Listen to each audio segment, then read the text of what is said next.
di umano ng isang hindi pa nakikilalang lalaki na siyang pangunahing suspect sa insidente. Sa inisyal na investigasyon, ay huli nakitang may kasamang lalaki ang dalaga palabas ng kanyang pinagtatrabahuan sa San Juan noong Martes ng gabi. Ibang araw na po hindi umuwi ang anak ko. Hindi ko alam kung anong nangyari sa kanya. Lagi naman yung nagsasabi kami pupuntahan. Pero ngayon hindi ko na siya makontak. Parang awa niyo na po. Baka nakita niyo po ang anak ko. Hazel na. Uwi ka na. Miss ka na ni nanay.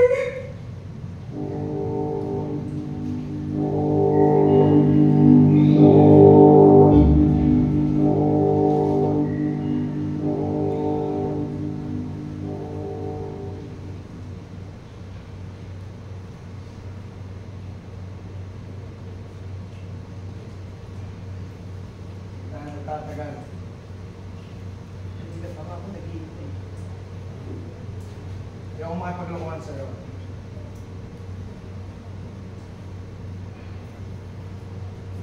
Sino ka na ba? Hindi na ako kailangan makilala. Sabihin mo lang ang totoo. Sinabi ko na lahat. Isang beses pa ba? Ano pa bang gusto niyo? May mga bagay na tayong dapat dinawin dito. Mabilis lang to kung magsasabi ka ng totoo. Anong katotohanan pa ba ang gusto niyo? Yung totoo. Katotohanan.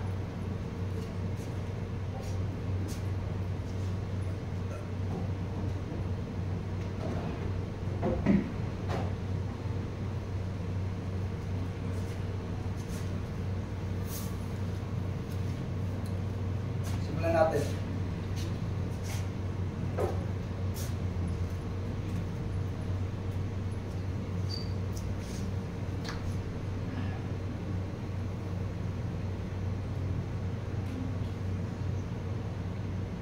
Natin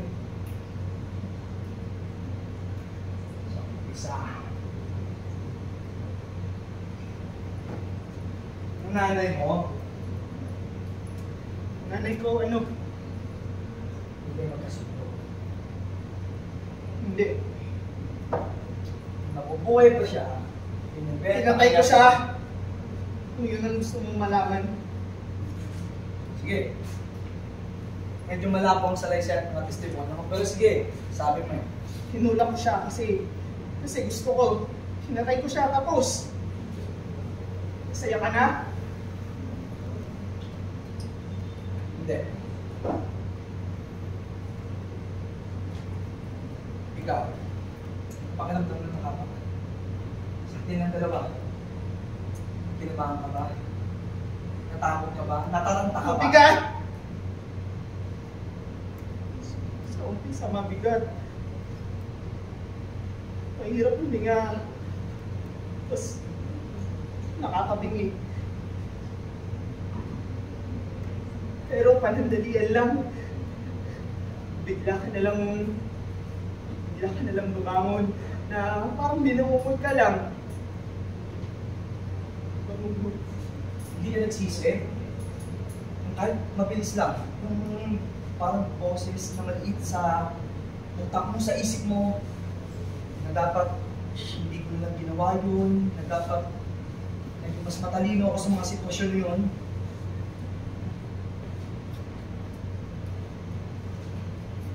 Sabihin mo nga sa akin, may galit ka ba sa mga babae?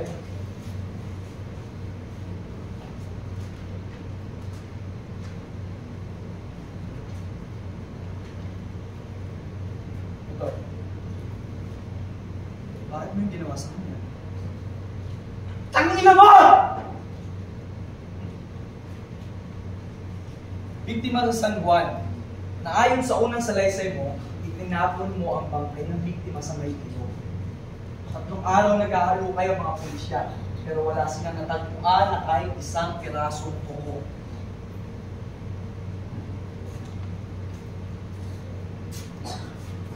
Okay.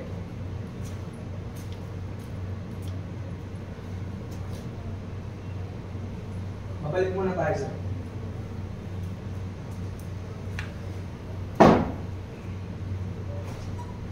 Mabenta ka palang bata ka eh, ano?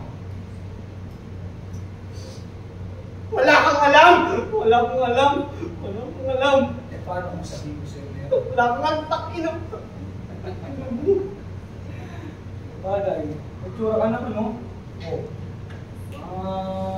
Mas kapit ka pa ng apat ata eh. Ano ba mga servisyo hinahanap mo nun? Ha? Good. Nagkikintuan lang kami. Nagkikintuan kami ng mga customer. Tapos, mag-aabot sila ng pera bago ako umalis. Takin ng kwentuhan yan. Kwentuhan? Talaga? Oo! Kwentuhan tama! Iba kasing narinig ko eh. Kwentuhan talaga? Ha? Kwentuhan? Oo! Kwentuhan! Hindi ka na bata, ha? Hindi na uubra yung mga kasinungalingan mo dito. Isa ka na lang. Matagal nang wala ang nanay mo. Wala nang may pakialam sa'yo. Gago! Wala kang alam sa buhay ko! Alam mo sa buhay ko! Masarap ka ba? Ha? Masarap ba ang titi ng mga matatandang kano? Ang kinakawala! Papatayin ka na! Papatayin ka! Papatayin ka!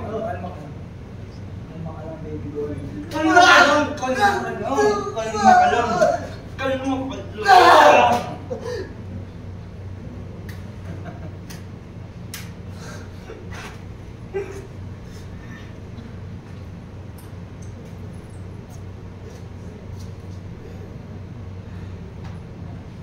Makipagtulungan ka lang na maayos. Mabilis tayo matatapos dito.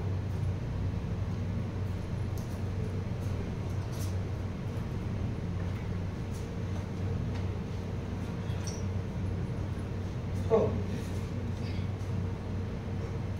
Ano? Ito yung babae sa litrato. Kilala mo ba siya? Oo o hindi lang. Ikaw ba? Alam mo ba?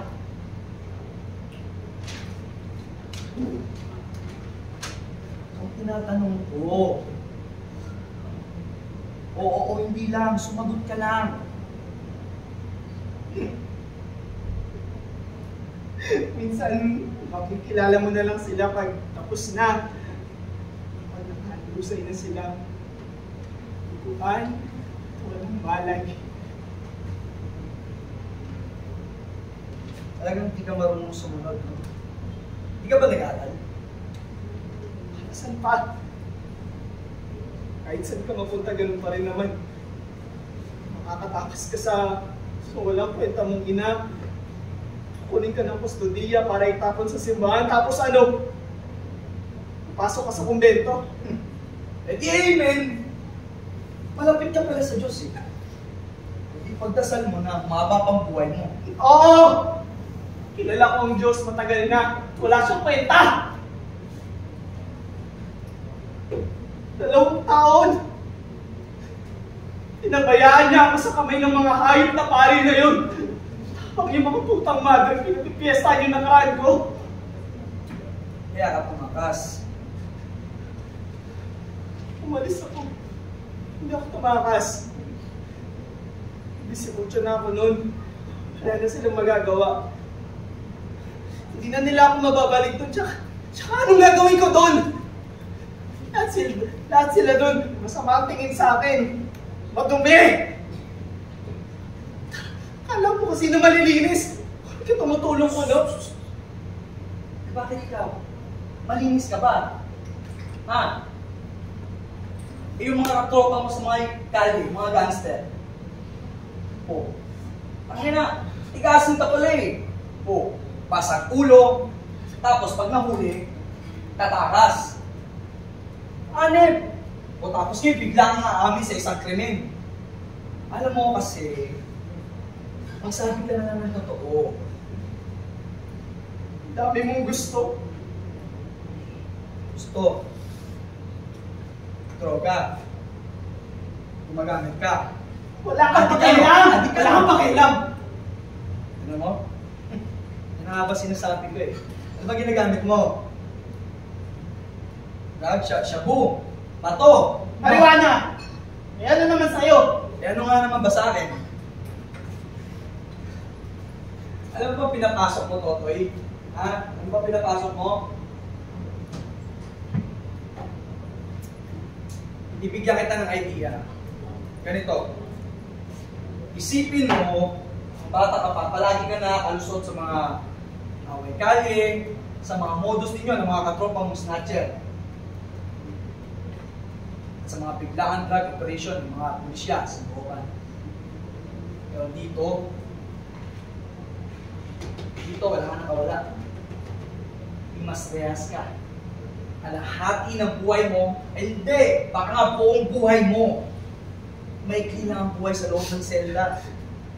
Lalo na ikaw, hindi ka magtatagal. Tapos ka na? Natatakot na ba ako?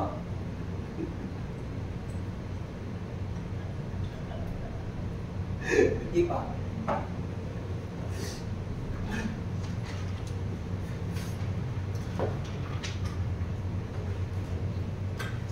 Ito. Bigyan mo mabuti yung babae sa dito. Kilala mo ba siya? Nasaan siya? Nasaan siya? Ano? Nasaan siya? Nakikita ko siya. Dati sa simbahan. Hanggang titig nga lang ako eh. Doon lang ako sa malayo. Sa hindi nakita. Sa hindi niya tanaw. Sa hindi niya alam. Hindi niya kilala? Hindi niya na ako dapat makilala. Sa San Juan, sa inisyal na investigasyon, sumama daw siya sa isang lalaki bago siya itiniglarang nawawala. Hindi na siya makontak. Ano yun? Ano ito matawa? Hindi na talaga siya nakikita. Wala na siya sa mundo natin. Wala na siya. At ibig sabihin, alam mo, kung asan siya. Ngayon,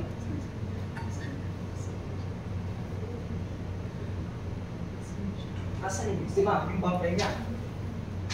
Okay. Saan mo dinala? Diba, alam mo? Diba? Bangkay. Oo. Bangkay. Saan mo dinala yung bangkay? Bangkay. Ito. Saan mo dinala? Pinatay mo siya. Nasaan yung bangkay niya? Yung bangkay. Nasaan yung bangkay niya? Hindi ko alam! Hindi mo alam.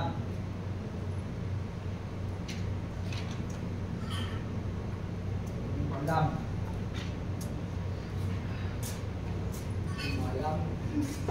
Hindi mo alam! Hindi mo alam! Ha? Hindi mo pa rin alam. Kanina po tayo. Hindi mo pa rin alam. Hindi ko alam.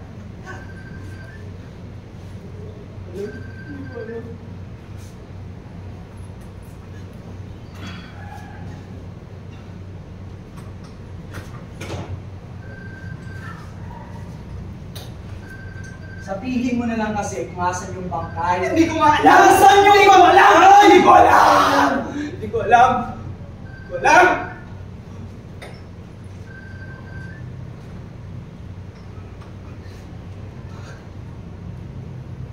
Chief!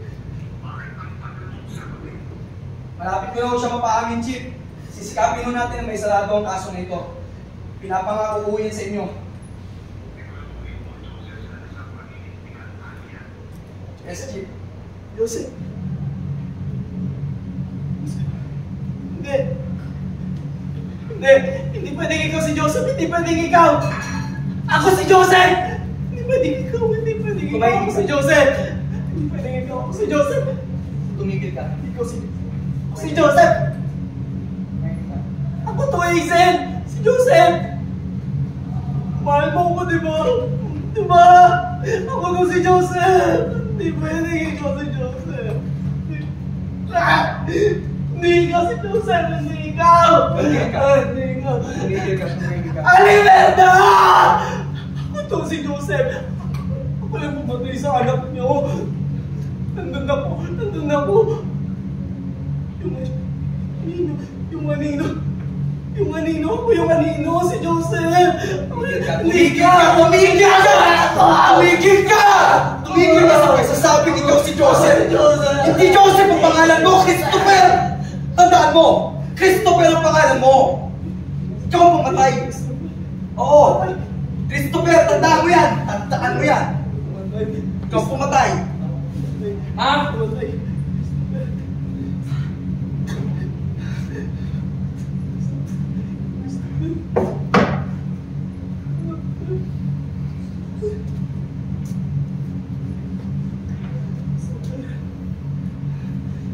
Christopher ang pangalan mo, tandaan mo. Christopher. Ikaw ang pumatay. Saan mo dinala ang bangka?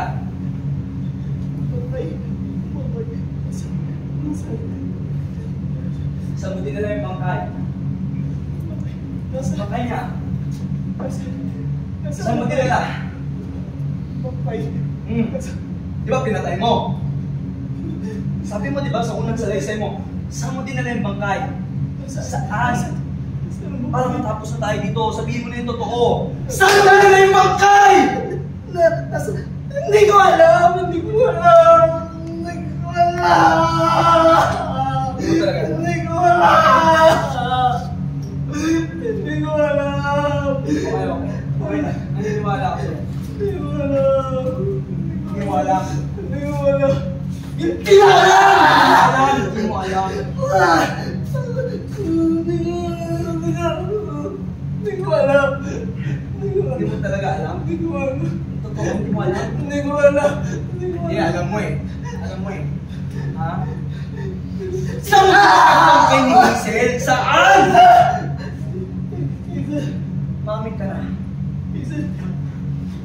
Sige na. Ang huling sigaw ni Hazel bago siya. Joseph! Nasasaktan ako! Tama na!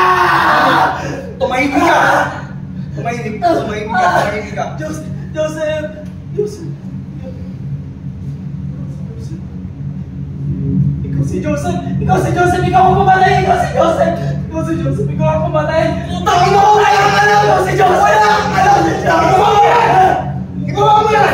Ikaw ang pumatay! Anong pinagsasabi? Ano ba ba eh? Ikaw ang pumatay! Ano ba ba? Ikaw ang pumatay! Siya ang pumatay! Siya ang pumatay! Nakita mo ba siya? Siya ang pumatay! Joseph, naman! Nalasa ng anak ko! Siya ang pumatay! Tumahimik ka! Kasalanan mo lahat ng to! Kung pumayag ka lang sana noon, hindi sana mangyayari lahat ng to! Ha? Huwag pa sana ang anak mo! Nasa ng anak ko! Hazel! Ano bang nangyayari? Nasa ng anak ko! Nasa ng anak ko! Umuulan ng gabing yun, Aling Berta. Pagkay na lang sana ni Hazel ang pinoproblema ko eh.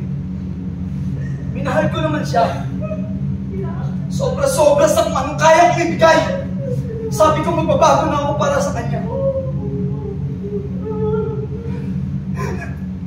Ayaw niya lang kasi makinig. Ginawawin sa anak ko! Tama mo na nasa si! Nasa ng anak ko!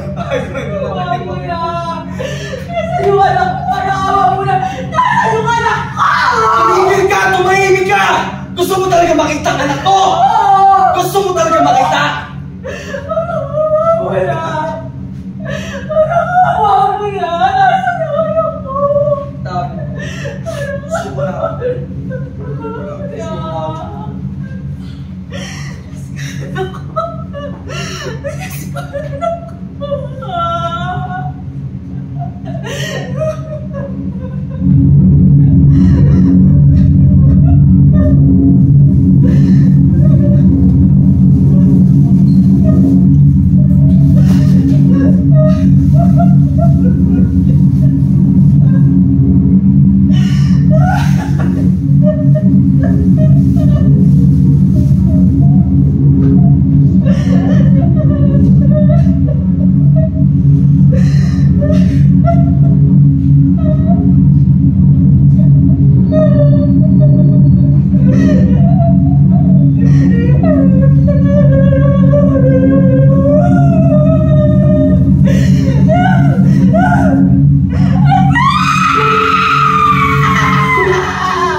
importante. Ayoko na nagtatago tayo dito. Alam mo naman kaya sa'yo yung nanay, di ba? Pero ako, naniniwala ako. Ano bago kayo? Huwag mo na kami matasin, please. Yung nanay mo na naman. Oh, teka. Saan ka pupunta? Ano tayo?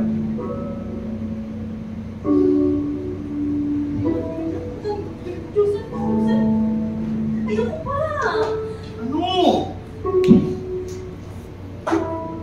Hindi pa kami talabos na kilala eh. Basta ang sabi mo sa akin, mali yung paratang nila sa'yo. Oo, mali sila. Paano kung hindi? Paano kung saktan mo rin ako katulad nila? Hazel. Ano sinasabi mo? Ako, hanggang kailan ko ako'y natago dito?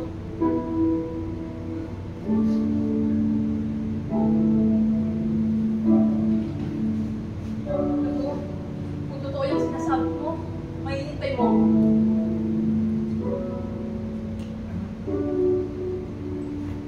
Uwi mo na sa...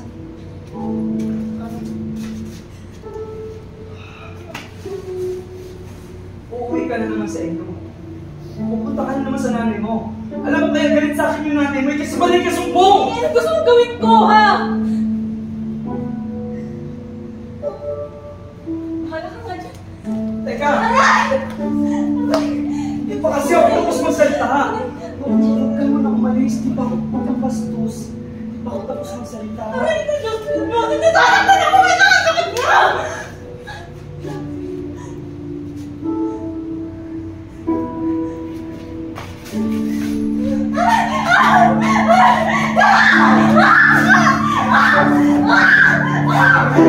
Hindi ka ako makinig!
Salazar daw.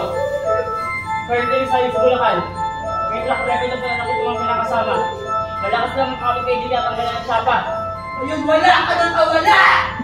Joseph Salazar, naaresto ka namin sa salang pagpatay. Ano man ang sabihin mo ay maaari na bitin pagpurman o laban sa iyo sa alin man ang kumatin. Yes, sir. Karapatan mong mag-iisip. Karapatan mo rin gumawa ng mga bugatan na siya papasipay sa iyo. Kung wala ay pagkakatupan ng pamahalaan. Naligaw ba? Naligaw mo ba? Hazel! Hazel! Tara na, Hazel! Hazel!